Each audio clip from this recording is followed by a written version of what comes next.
Welcome back, everybody. If you're just joining us, you know it must be serious. I'm wearing a tie. Actually, I can't stand this anymore. We're doing a special show tonight because my father died at the weekend, and I can't do any cheeky monkeys tonight, but they'll be back tomorrow. My first guest tonight is a good man, and he's a good friend of the show. He does me the honour of being here tonight, and sometimes you just want your pals around, just to talk. Please welcome my pal, Dr. Drew Pinsky, everybody.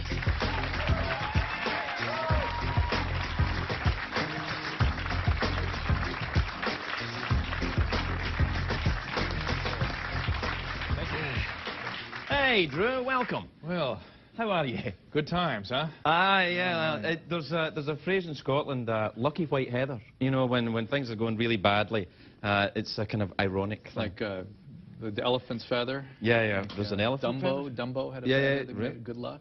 Good luck? Is it good luck? I don't know. No. I don't know. I haven't watched Dumbo in a while, but I've got a feeling I'll be watching it soon. Does he sing "You Can Be Anything"? Not that song, but a lot of songs just like that. Yeah. There's a lot of those songs.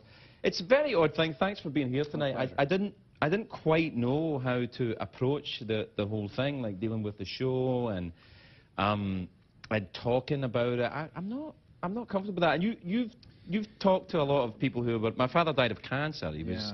I got to tell you, it's an honor and a privilege to be here with you after such a touching, really memorial to your dad. It's a That's what it's meant to be. To a great man.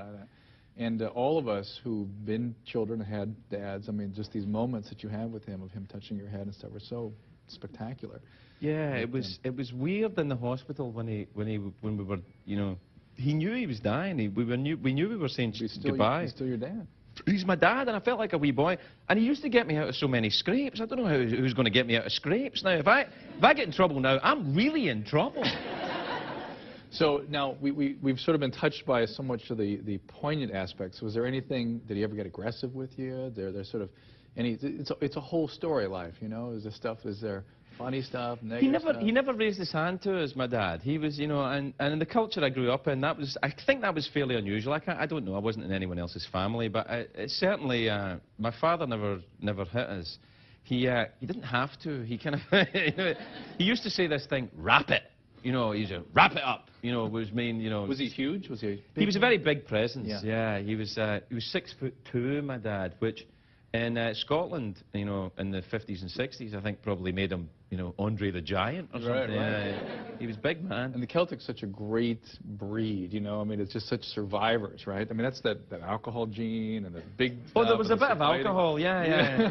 Alcohol gene is actually a woman that my father used to know.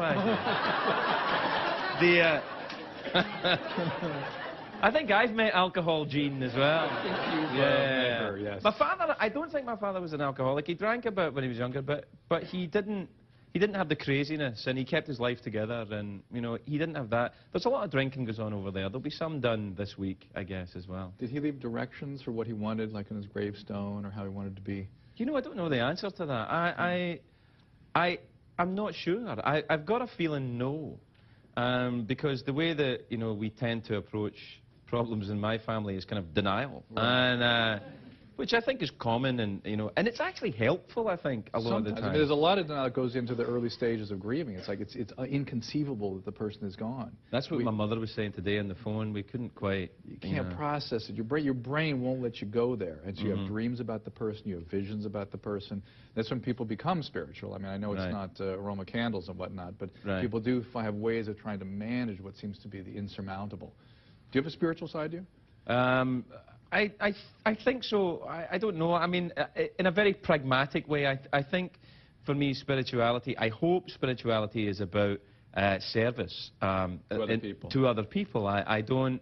Do you want to wish that you're going to be together with him again someday? I don't know. I mean, yes, that would be nice. I hadn't really. It's hard to think of all that. I know that. Some people think that you go into the light and then everybody, you know, goes to a party, or, you know, or you come back again as a cow or something. Actually, that would be, if my dad comes back as a cow, I would love to see that. That would be, because that would be very funny, you know. And, that's right. You call that grass? That's no grass. That's grass.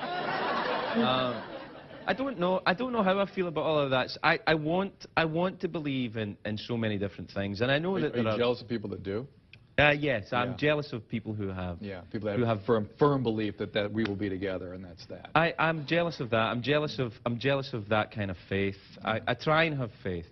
I try and have faith that there's some kind of, you know, giant plan for all of this. And sometimes I think, for me, it's a little bit, the way I think of God and life and death and stuff is, I used to think that it was everything had a plan and everything was set out. I'm not sure I believe that. I think now it's more like jazz. It's kind of improvised. Right. You know, and... But yet, it's beautiful music. It's a beautiful... Yeah. But nobody really knows where it's going. Right. And maybe somebody. The musicians kind of know. They know, but I think in the grand scheme of things, I'm not a musician. I'm just in the audience going, what next? What next? Right. And it's strange because I don't feel he's gone. I mean... well, he's a part of you. I mean, this is how people are supposed to deal with grieving, is you're supposed to take a piece of him and hold on to it. Right. And it can be painful to do that because it means also accepting the fact that he's in reality gone. Mm-hmm. And so to take that piece inside is to really create a sort of a boundary around your life and to make a narrative out of your life of which he was an important part. Yeah, it's very... I don't remember the world without him in it. No, the world has changed. And it never will be without him. Right. That's your job, is to make him alive in you. And it hurts. It really hurts. Oh, I mean, boy. I can see it tonight. I mean, It stings so bad. And we, you know, and sometimes you open by saying, you know, we didn't know your dad, but don't you feel like you know him now? We all feel like we've shared something very deep. I hope so. I hope so. That would be great. We have to take a break. We have to take a break. We'll be right back with Dr. Drew, everybody.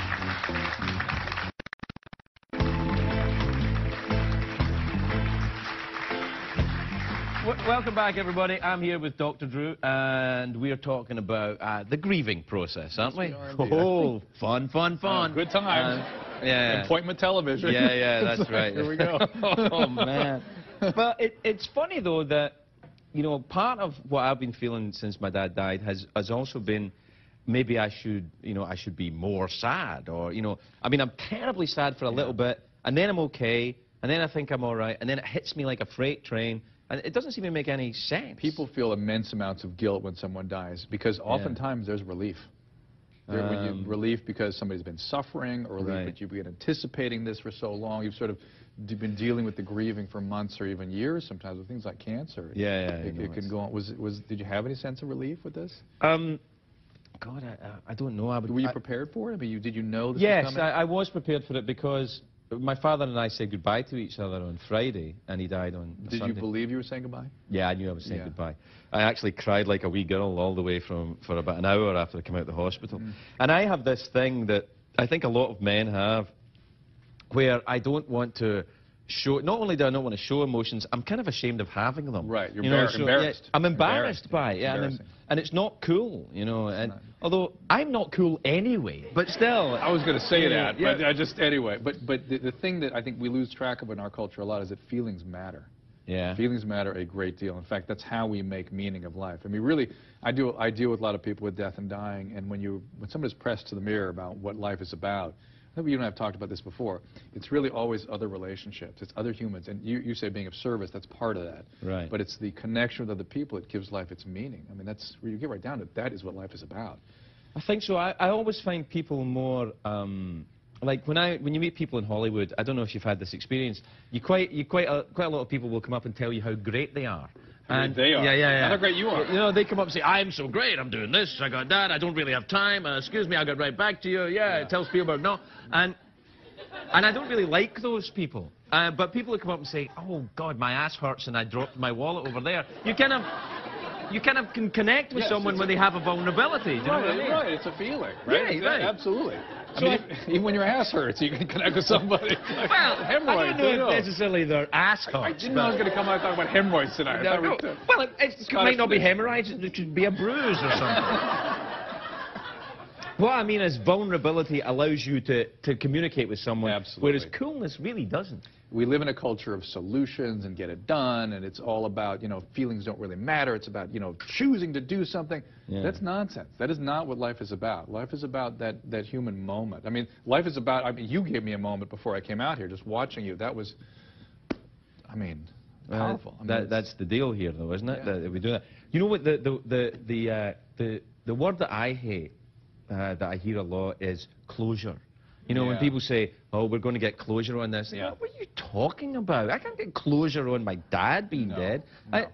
What's closure for that? No. It's just like, there's some things you never get over. If your spouse dies, a child dies, a parent dies, that is with you. There's closure in the sense you had an opportunity to sort of behave in a way that finished it for you in that moment, behaviorally, like you were able to say goodbye. That's a kind of and I feel grateful for that. But it's not like you're jettisoning your feelings. That's not closure. Closure is just about a moment with a person where you sort of wrap things up. But this is not. This is an open book. This is the narrative of your life. And it continues. Drew, thank you so much for coming in. I can't tell you how much I appreciate it. And it's such an honor and a privilege. I can't tell you. Thanks, man. Thank you so much. Dr. Drew Pinsky, everybody. We'll be right back.